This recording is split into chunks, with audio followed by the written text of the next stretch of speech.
Picture a woman in her late 70s, 80s, sitting up in bed, staring out the window. First, introduce yourself and just ask her about her day. Ask what's on her mind. And if you know that she loves something like, say, gardening, ask them what's blooming this time of year and what her favorite flowers are. And watch what happens. Her face will soften and her posture will relax because she's no longer stuck in a confusing present. She's somewhere warm and familiar, and you're the person that took her there.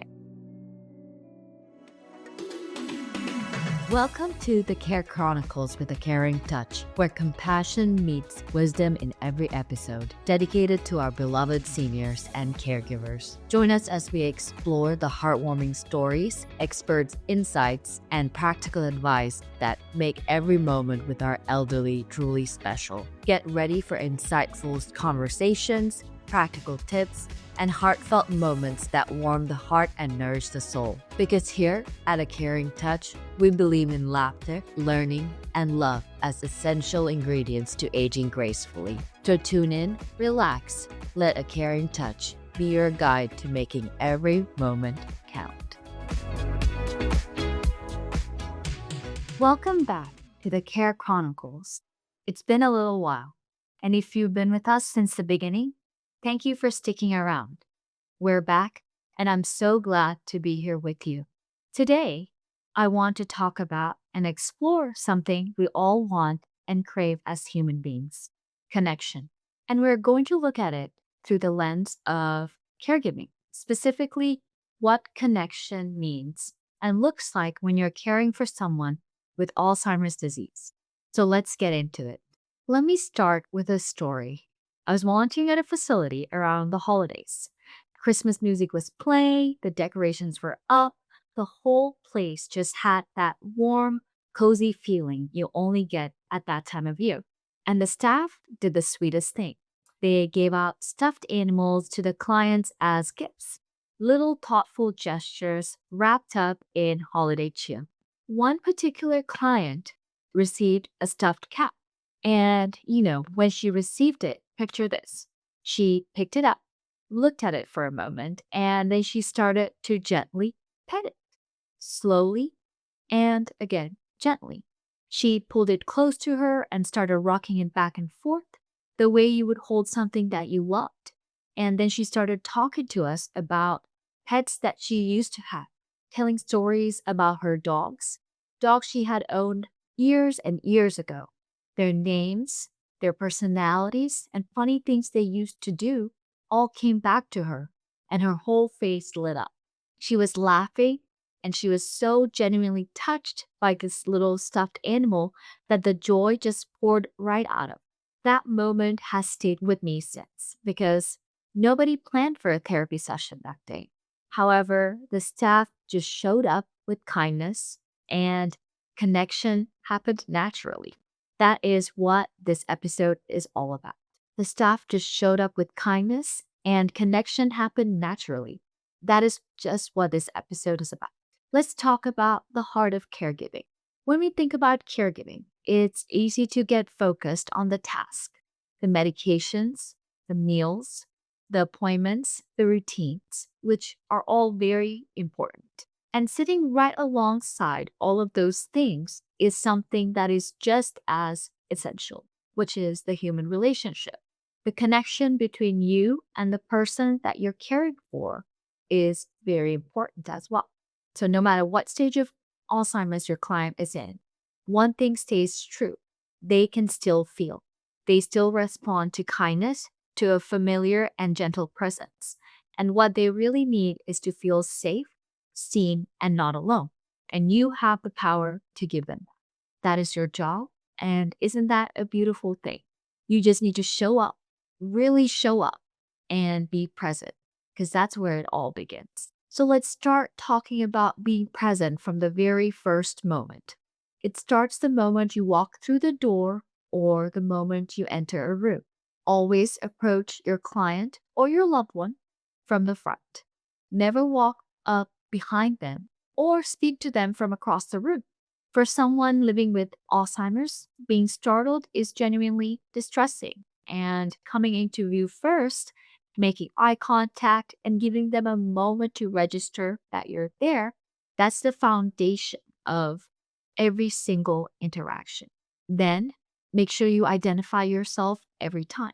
Even if you've been coming every day for the past 2 years or you've known them all your life.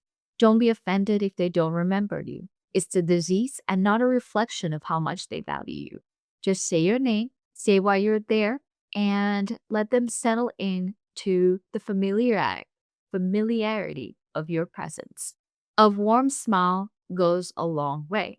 Research tells us that people living with Alzheimer's tend to mirror the emotions of those around them. So if you walk in tense and rushed, they feel that. But if you walk in warm and unhurried, they feel that too. Your energy really sets the tone for a visit before you've even said a word. And keep your voice low and unhurried. Use everyday language, simple and clear words, but never talk down to your client. They are adults with full life histories and deserving of every bit of your respect. The way you speak to them tells them everything about how you see them. So make sure you approach kindly. Here's something else that can completely change the quality of a visit with your loved one or, say, your client. Before you jump into any task or things that need to get done, invite them into something more meaningful. So if you can, picture a woman in her late 70s, 80s, sitting up in bed, staring out the window. You could walk in and start completing your tasks, immediately start getting her dressed. Or you could sit down and speak to her at her eye level. First, introduce yourself and just ask her about her day. Ask what's on her mind. And if you know that she loves something like, say, gardening, ask them what's blooming this time of year and what her favorite flowers are. Meet them where they're at and watch what happens. Her face will soften and her posture will relax because she's no longer stuck in a confusing present. She's somewhere warm and familiar, and you're the person that took her there. This is not just small talk, that is care, that is connection, and it sets the tone for everything that follows, making the task or things that come after so much smoother and so much more collaborative. When a person feels seen and welcomed, they are more at ease, and that ease benefits both of you. Another tool to connect could be through baby doll therapy. Now, let's go back to the stuffed cat because what happened that Christmas Day is actually a real world example of something called baby doll therapy or comfort object therapy.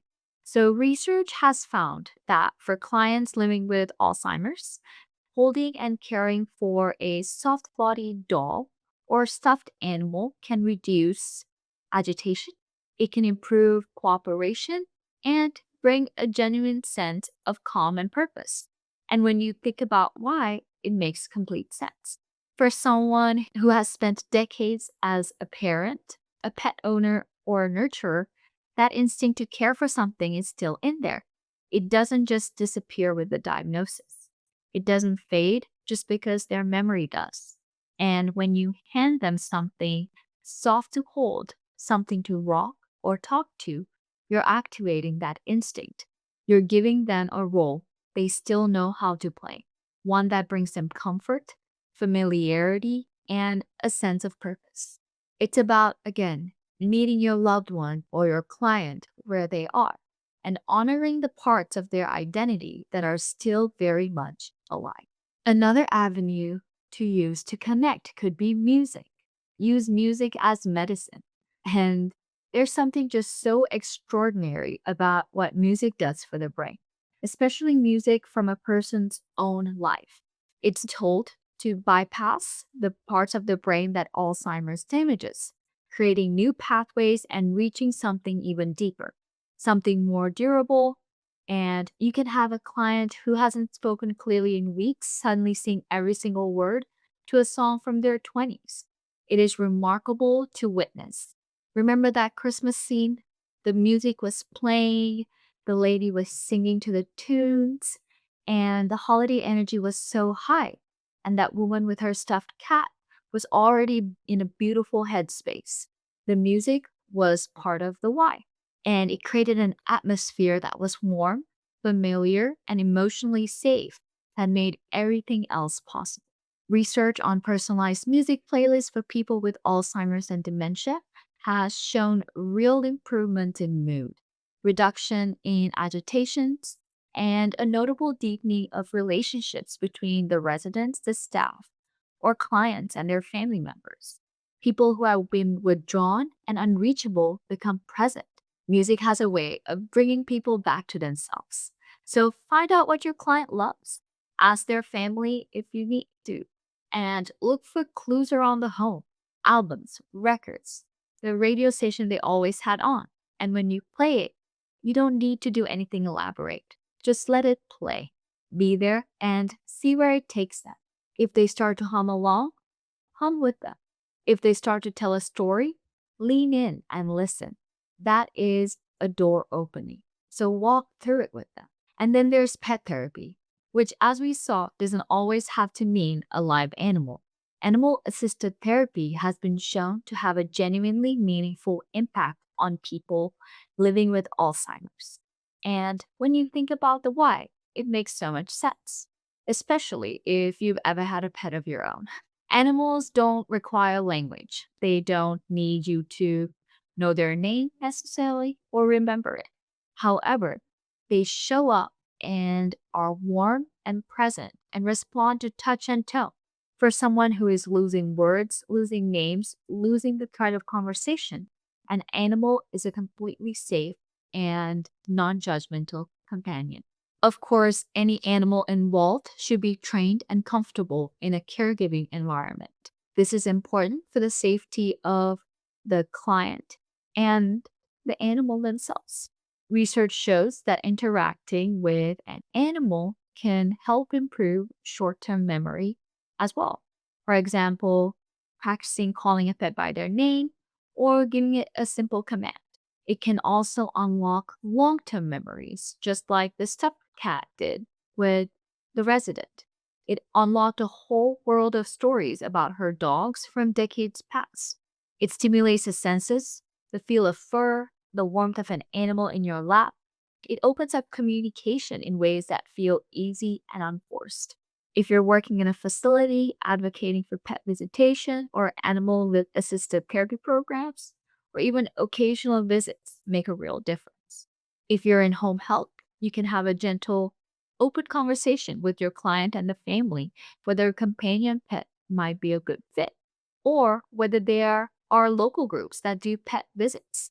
The clients who tend to benefit the most are the ones who seem lonely or anxious, who talk often about past pets, and who have physical and the cognitive ability to safely interact with an animal. And if a live animal is an option, never underestimate the power of a comfort object. The research backs it up, and more importantly, the people you care for will show you that it works. So here's what I want you to carry with you from today's episode.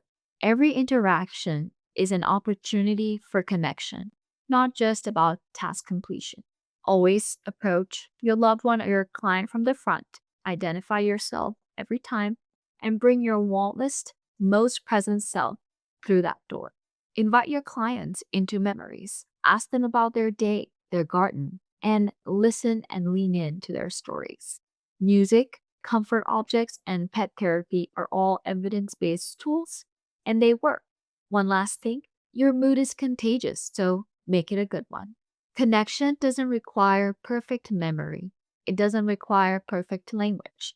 It just requires you showing up, staying present, and choosing to see your client as a whole person with a whole life, not a list of symptoms. That is the work, and it is such meaningful work. Until next time, I'm your host, Avishka.